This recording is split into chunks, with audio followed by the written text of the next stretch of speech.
Warning: this podcast may contain graphic and triggering content. Please listen at your own risk. Each individual struggle is different, and everyone's recovery and healing journey is different. Please reach out to a certified medical professional if you need help.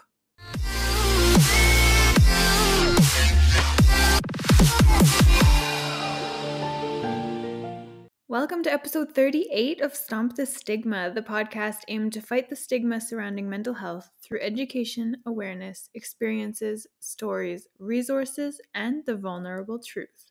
Joining me to Stomp the Stigma today is Jennifer Kelly. We had so much to talk about that this will again be a two-part episode. Part 2, we get into her experience with ADHD.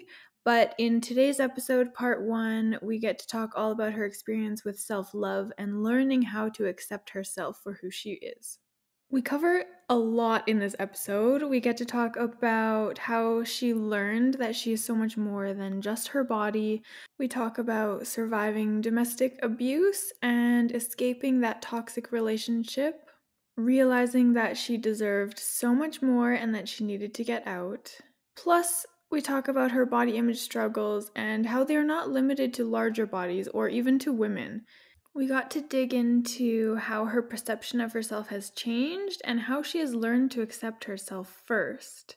She has since chosen health, family, and happiness over her weight, and she could not be happier. We covered quite a bit in this episode, so I hope you guys love it as much as I did. Jennifer had such a calming presence. You can hear it in my voice in this episode. As I was editing, I could hear how soft-spoken I was compared to normal. I had such a good time talking to her. I hope you guys enjoy this one and tune in again next week for part 2, all about ADHD. It was so nice to meet you. You too. Thanks for putting up with me and all my reschedules and mom life stuff. Don't even worry. First, I guess I want to thank you for coming on. I don't know. Oh, absolutely. I don't know much about your story or your journey, just kind of that you have one to share, and I'm excited to hear it. And well, thank you. I'm grateful for being one of the lucky ones that gets to hear it. So thank you. Well, thank you very much for having me. I'm more than happy to share. I love to connect that way. So. Mm-hmm. Okay, you've been on such a journey of self-love and self-acceptance and navigating life with ADHD as well, which I have recently, I'm not diagnosed, but I have been feeling more and more like I have ADHD a little bit, and I keep seeing posts about people sharing, like, I don't know if it's uncommon symptoms or like symptoms that people don't normally associate with ADHD, and I'm like, oh my gosh, that is so me. And there are a lot of different markers that people never know could possibly be a side effect. The only thing is that a lot of the side effects are the symptoms of ADHD kind of coexist with other mental health disorders too, so it's hard. I want to start with kind of your self-love journey because I think that is so important and something that so many people struggle with. I saw you recently posted kind of a side-by-side photo of yourself at 2 different weights. And instead of calling it a before and after, you called it a then and now, which I absolutely love. It's so important to remember that our bodies change over time. And I love that you promote body positivity and health over weight. I love that so much. When you look at those 2 pictures, what do you see then versus now, like other than the weight part of it? Well, I mean, it's to say that I can post a picture like that, 2 different weights side by side, to say that I don't have some sort of mourning for the body that I had before would be totally disingenuous, because there is the idea of looking at it and being like, oh, I love the way that I looked, I love the way that I felt energetic and the clothes I could wear, but those are only small portions of how I felt in that smaller body. I mean, there was a lot of obsession with what I was eating and exercising, and I've gotten to the point now where my first thought is, oh, I missed that, but my second thought is, but do I really? And it's kind of been a lot of retraining my brain to look deeper at the picture than the surface, because it's easy to smile in a picture, but it's hard to hide pain or suffering in a picture. I mean, you can almost tell if the smile is genuine or not. It's took a lot of relearning that the way that I looked and how my body was literally the least important thing about me, and how, I'm expected to change. I've had children. We've just been through a pandemic with, lockdowns, and we've had shutdowns here and a lot of unknowns. And to think that there'd ever be a time that I would punish myself for being able to just make it through bad times in my life, it's just, to me, it's just unbelievable that I would ever have done that to myself now. Mm-hmm. Giving yourself grace is so important, and your body's always going to change. And to pretend it doesn't exist or hate yourself for it is just, you're fighting a losing battle. Mm-hmm. So, it literally is then. That was my body in that moment. Doesn't define who I was, doesn't make me a better person then, doesn't make me a better mother, a better friend, a better worker. It just means that I looked different. And I was unhappy. So, in fact, I might have looked better, but I was worse because I was so obsessed with my body. Mm-hmm. Now I'm more in tune with everything else, which is infinitely better. I think that is huge. That is so important for people to hear, because I think so many people are so focused on the physical aspect or the looks and the outside, how people view them. But kind of the media portrayal of beauty standards and all of that kind of thing, it's so influential, and people don't realize that there's so much more to life than just the physical side. Yeah. And even people who are heavier or in larger bodies at this moment still have some sort of internalized fat phobia, because all they ever see are smaller bodies. So even though they might be somewhat okay in the body that they have now, it's hard not to look at somebody who's bigger and have some sort of feeling about, that's kind of gross. I know. I've made posts about that too, that even being in a larger body, how I looked at larger bodies as, mm-hmm. less than, even though it was the same body as my own. Yeah. And it wasn't because it was something that I wanted to feel. It was just a fat phobia that I had been forced fed through my whole life.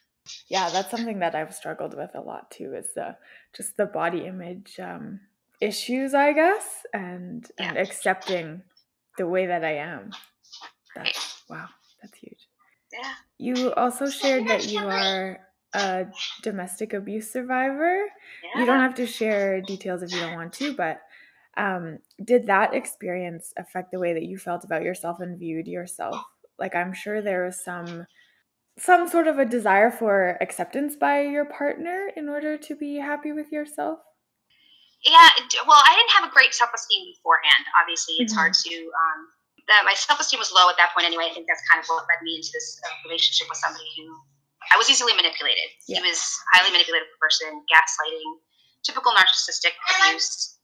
And then if whatever self-worth that I had or self-esteem that I had totally taken down. And then my entire existence became about him, pleasing him and keeping things okay for him, and then my kids after that. Yeah. And so there was literally nothing left of me. It felt like every moment I was just falling on the sword and staying in a relationship that was obviously toxic, because it just felt like maybe that's what I deserved. And then it took me being able to get out of that several years later. It was 6 years after we got married that I was able to kind of realize that this isn't okay. I'm not okay, and because I'm not okay, my kids are not going to be okay, mm-hmm. and the rest of my life is not going to be okay, and there's so much more for me out there, so much more for them out there than this. So it took me really, when I ended the marriage, it was actually it had been building up, but it happened in a split second. I had been working 2 jobs, and he didn't work any, and there was addiction involved in all of these things. And I was tired of it. I had come home from work one day, and the kids, it was 2 a.m. after working 16 hours. The kids were still awake. He had been drinking. And I was like, I'm done. I can't take another second. Mm-hmm. And that was when it ended. And immediately once I verbalized it, I started to feel strong. I started to feel like I was important again. I started to feel like I did the really hard thing, and I'm worth everything that's going to happen after this. Because it was a fight, but it was a beautiful fight. It was a fight not just for escaping domestic abuse and being married to an addict. It was a fight for me. Yeah. And then in turn, a fight for my children, because if I don't fight, they don't know how to. They were too young at the time. So yeah, it was a rough go, but it was worth every tear and everything. It was worth it. Was there kind of a part of you that knew that it was not going to work from the beginning, do you think? Mm-hmm. Yeah. Yeah, it was like when we first got together, we were just dating, and then I got pregnant, and I was like, this is not how I envisioned my life being. And as soon as I got pregnant, it felt like he thought that I was kind of locked in. So that's when everything came out, the addiction, the abuse, all of it came out. And I didn't have a great support system at that time. I didn't have family that was backing me up. I had just moved from Boston to Florida, so I was essentially alone. And I knew it wasn't right, but I thought that I had gotten myself in this situation. This is just how it's going to have to be. Wow. So after that ended, there must have been like this huge kind of sense of relief and time to find yourself again and who you are without the influence of somebody else. Right. Oh, it was like, and it's hard to kind of put it into words, the feeling of like the day that he moved out. It was like, at the point that he moved out, I essentially like told him to take whatever in the house that he wanted. I didn't even care anymore. The fact that I could close that door when he left that day and breathe for the first time in 6 years, like really breathe, it meant the next 6 years I was a single parent, I was able to live. Yeah. I was able to do the things that I wanted to do. I felt alive. I felt connected with my children. I felt connected with the person that I was prior to the relationship. All of those things that I had put away for so long because I didn't want to disrupt what was going on because I was scared, were finally able to come out again. I mean, it was a magical moment that day that I went to sleep that night for the first time in years and wasn't concerned about what possibly bad could happen the next day. Oh my gosh. Wow. And it was, you know, I can't even describe it. It was like being free. It was like being in prison and then being freed. I totally get that feeling after the relationship. I was in a relationship that wasn't not physically abusive, but it was just very toxic. And after that ended, and there was no kind of rules about what I could eat or how I could live my life, I don't know. The sense of relief and everything being lifted off of your shoulders, like that is, and then being able to find who you are without all of these outside rules. Oh my goodness. Oh, I'm so happy for you. Yeah, no, it was so scary, and I sometimes don't give myself credit enough. It's not. I mean, I have the conversation and talk about how it went and the story behind it and everything, but I almost don't give myself enough credit for how much strength it took me in that moment, because it was like I was terrified, but I knew I had to do it, and then immediately it was like like the whole weight had been lifted off my shoulders, and I had done it. Yeah. Something that I didn't think I would be able to do, and I had done it. Well, it's scary to take that huge step, but once it's done, then you're like, okay, this is the right decision. Like, this is worth Absolutely. I didn't know what I was going to do the next day. I didn't know how I was going to raise 2 children by myself and pay a mortgage, but I didn't care. Anything was better than how it was. Yeah. Oh, that's amazing. You posted about your current partner being smaller than you, which I think is such a great, I don't know how to describe that. I love that post because I feel like, I don't know, I relate to that so much as well. There's these societal norms, I guess, that the man is typically taller than the woman, bigger than the woman, however you want to put that. And it's not very often that you see the opposite. And I feel like there's a lot of judgment around that as well. And so being a woman that is maybe with or could be with somebody smaller than her, I think there's a lot of like being self-conscious. I don't know what you call that. Oh, yeah. You know? I understand. Oh. Yeah, that's actually one of my favorite posts that I did, and I'm happy that I got my husband to participate in it with me. He's not big on social media, but he understands what I was trying to say in that, and he supports it completely. But in that, being the bigger partner can be frightening because, like you said, the social norms of the women being smaller and daintier, and the men being heftier and having the bigger meals, and we've decided that it's, if it's the opposite or if that's not the case, then it's wrong. Yeah. And I had always struggled with my body being larger, and my husband always struggled with his body being smaller. I mean, he's always been really really lean, and that has always presented a problem for him with his mental health too. So it kind of opens your eyes that it's not just one-sided as far as body struggles and body image struggles, that being bigger has always been harder for us, but the people who are smaller, who just have always been smaller, who wanted to gain weight, have body image struggles as well. So it was like a double post, in the sense that, yes, I'm the bigger partner, and I wouldn't change it for the world, and we have a healthy relationship, loving, and we don't have an expectation of the other person's body, but also the fact that there are, body image is like almost a universal thing. I don't think there's a person on this earth who doesn't have a day where they struggle with body image.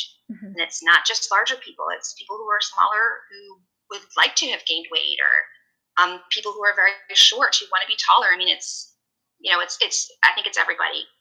And men too. I think we focus a lot on the fact that women have body image issues, but men have them too. I mean, they're very less vocal, and I think like crying, they feel like it shows a sign of weakness. Yeah. But they suffer with it too. And, if you have two people who have body image issues who are able to talk it through and have that healthy respect for each other's bodies, despite what they look like. I never looked at my husband's body and was like, oh my gosh, he's so skinny, he has chicken legs. I'd never even crossed my mind. And on the reverse, like, he didn't look at me as a larger girl, or he was never like a chubby chaser. And I hate that term. It just, the love came from the person instead of the body. And that's where it's so much more important. I mean, it just, it's love isn't about the physical. Yeah. You love the person, and if you're really looking at somebody and just really loving their body, then you're passionate, you're lusting after their body. You're not really in love with the person. Oh, I love that. Yeah, it's so important to talk about the fact that body image issues or struggles are not limited to larger people, and not limited to just women, because there's so much more of a stigma around men talking about their feelings and their struggles at all, because they could be portrayed as being weak or less manly, and that's huge. Yeah, and I think that's where we breed all of this, this hate around women's bodies, because, and then men have that too, but they're not allowed to vocalize that. We've come to a point now that we're able to talk about that more, and it's more accepted. But men still have this thing where, like, we don't have any images with our body. Yeah. I think that's a lot of projecting when you see all these nasty comments on people's Instagram posts or women's Instagram posts with men making nasty comments. A lot of that is projection, because they don't know how to deal with their own feelings about their body. So they put it on other people. Yeah. Oh, absolutely. Yeah. You posted a lot about self-acceptance, or seeking acceptance from others in order to accept and love yourself, which, again, I relate so much to, and I think so many women and people in general out there would relate to. But what made you kind of realize that validation from others wasn't the answer? Like, what changed for you? Well, there's so many things. I think just as a general, I think as humans, we tend to seek validation from others. I don't think there's ever a point where we're ever going to be free from the idea that, acceptance is important. And I think that just maybe come from like a code in our genetic DNA that being part of the herd almost is important, because that's protection.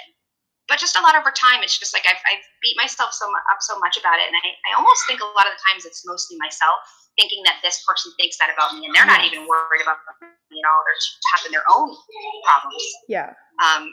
It's just the idea that acceptance is, something that somebody can give you, but it's more important that you give it to yourself. Yeah. Nobody can validate you. You have to validate yourself, essentially. Yeah. Oh, absolutely. And it's just I think a combination of age and the constant chasing of it and never actually getting it, because I wasn't accepting myself. So maybe I was being accepted by the people, but I hadn't learned to accept myself yet. So I didn't get the full acceptance or full validation because I wasn't doing it for myself yet. So that is such a good point, that a lot of the times it's all internal for us, and the way that we maybe perceive the outside world. Yeah, I make a lot of posts about that, because I think that's one of the things that people forget, is that we're so inclined to think that people are thinking about us. But a lot of the times they're so wrapped up in what's going on with them, they're not thinking about us at all. And we spend so much time worrying about other people's perceptions, and those other people aren't concerned about us at all, because their lives are so wrapped up in what they look like, and who's thinking about them, and all these things. So Was there a low point or kind of a turning point for you when you realized that the search for self-acceptance or acceptance from others was not reality? Well, there's been a lot of ups and downs. I've lost and gained weight my whole life, several times doing it drastically, losing, 80 to 100 pounds. And at the lowest point, my lowest weight point of those journeys came my lowest feelings about myself. And this last time I lost a good amount of weight in 2017, 2018. And at my lowest weight at that point, I just felt like crap. Mm-hmm. I was like, okay, I'm coming close to it. And as I get older, it gets harder and I'm having to push more for it. And I just got exhausted. I got exhausted by constantly chasing something that I knew wasn't attainable because there's no way, or not attainable, but sustainable. There was no way I was going to try to lose all this weight with the measures that I was taking and be able to keep it up. Not while trying to live a healthy and happy life with my family. I mean, I spent so much time obsessing about the weight loss that I lost so much on the other end that there's just not sustainable long term. Yeah. And I got so exhausted of, sitting down to a meal that wasn't planned or like calculated out on my phone and then feeling like feeling horrible about it or like, what can I do to exercise this off? I just got too exhausted by the constant back and forth and beating myself up. Mm-hmm. And it kind of just, towards the end of that weight loss and when I started to creep back up, I was like, I just want to be able to eat. I just want to be able to enjoy my family. I want to move in ways that don't feel like I'm punishing myself. And I think that's basically what it was. I just got tired of fighting myself all the time. Yeah. In a battle that I wasn't going to win. My body is never going to be 5'10", 105 pounds. That's just not me. Mm-hmm. And that's okay. So pure exhaustion. Wow. And life is just too short. Yes. Oh, absolutely. I agree. Yeah. You've been really open about your battle with PCOS as well. Mm-hmm. I know I'm kind of jumping all over the place. Oh, that's all right. No. Which has caused kind of excess body hair on your face and on your chest, but also causing you to lose your hair on your head, which, that breaks my heart. And I can only imagine, like, how, with the societal kind of standards that there are, whether they're good or bad, I can only imagine how heartbreaking that is as a woman, and how that has affected your view of yourself. But I know that you've kind of embraced that side of yourself now. How were you able to do that? Because that just seems so difficult to me. Well, honestly, the hair, like losing hair, I don't know that I'll ever get over. Yeah. That is one of those things because it's I don't know. I mean, and I hate to say that like hair makes a look, or it just feels like, losing your hair, it just kind of, I don't know. It's hard to do anything with the hair that I have, and it's just like I feel like I'm constantly just having to throw it in a bun and call it a day, and that's not what I want to do, but that's just the way that it works best for me. Yeah. So I'm not sure I'm ever going to completely get over that. I've realized that there's nothing that I can do to stop it. There really isn't a way to reverse the hair loss. I can cover it up, or I can, have hairstyles that make it look a little better, but you're still going to notice it's thin, and just knowing that I can't change it. And it's not something I chose. It's not like I woke up one day and decided to, pull my hair out. Mm-hmm. These aren't things that I can control. It's something that my body has, has done, and this is just what it is. So I can either accept it and deal with it and try to find ways to move around it, or I'm literally going to be every day worried about, my hair falling out, or how it looks, or the hair on my chin, or whatever like that. So it's not like I don't think about it and it doesn't bother me. It's just gotten to the point where I've accepted the fact that it is not something that I can change. So I have to incorporate it into my life. And I think the best way to be not ashamed of something is to acknowledge it and to talk about it. Mm-hmm. I know I'm not alone in the struggle. It's a lot more common than people think that it is.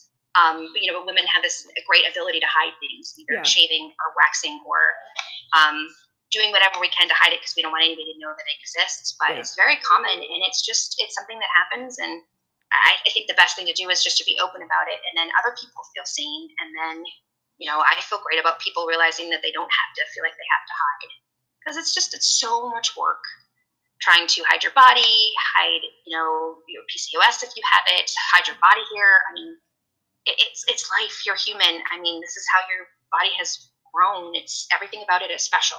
You know, it's not wrong. You can't control it.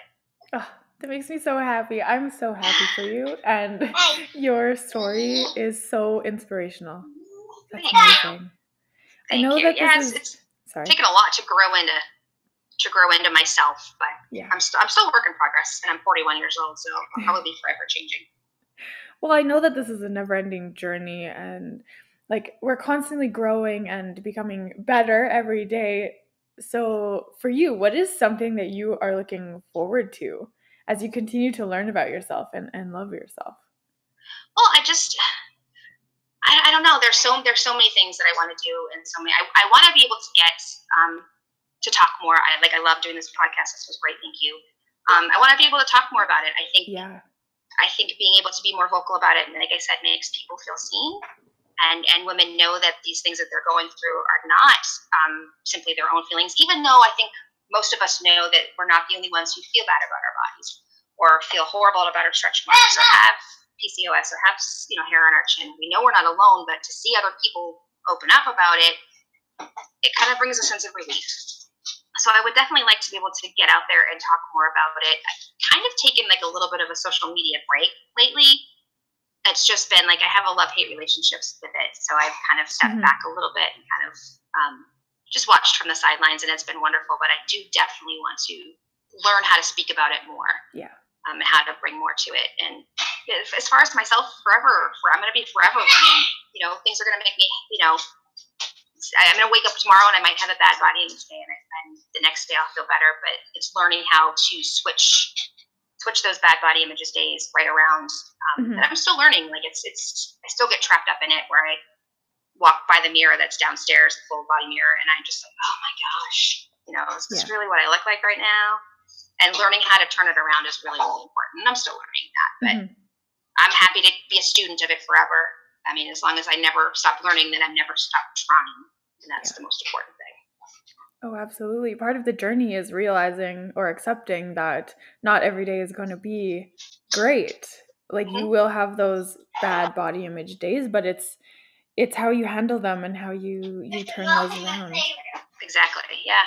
And that's the learning. I think I see people all the time post about, this doesn't have a destination, and it really doesn't have a destination. I don't think anybody ever wakes up one day fully accepting themselves. I think it's constantly unlearning bad habits and thoughts, and relearning good ones, and then putting them into practice. And then it gets easier, but it's never perfect.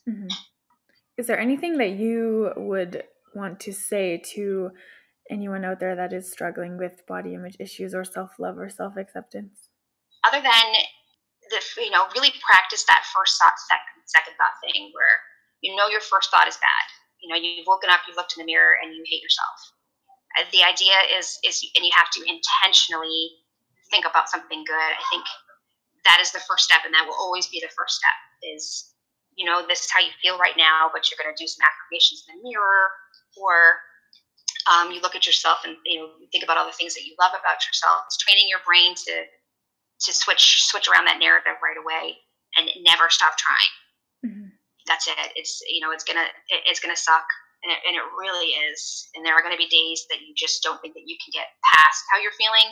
Your feelings are valid. Honor them, but consistently think about the wonderful things and how wonderful you are beyond your body, and just never stop trying. Learning and loving and practicing the self-love. And it's not like just practicing self-love, like getting into a hot bath or putting a face mask on, but thinking about the parts of your body that are perfect. Like your brain, how intelligent you are, how strong you are, things that are outside your looks. And that's not something that's going to happen overnight either. With anything, it takes time to build up to that and train your body how to kind of automatically think in a certain way. Same with, I guess, if you're starting like weight training or anything like that, you're not going to see results the next day. It's going to take time. And I think that is kind of discouraging for a lot of people, or people are impatient in that way. But, it's so important to remember that it takes time.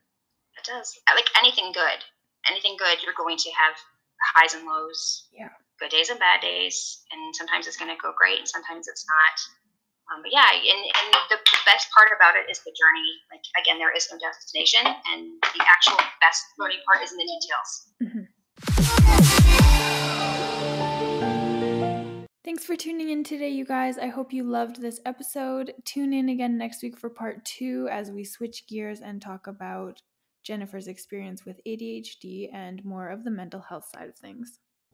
Thank you so much for tuning in today. Feel free to reach out at any time. You can contact me on Instagram and Facebook at Stomp the Stigma YYC, and you can email me at stompthestigmayyc@gmail.com. If you like the podcast, please like and subscribe on YouTube, Spotify, Google Podcasts, or Apple Podcasts. And if you or someone you know would like to come on, I would love to have you. Share your story, speak your truth, and together we can stomp the stigma.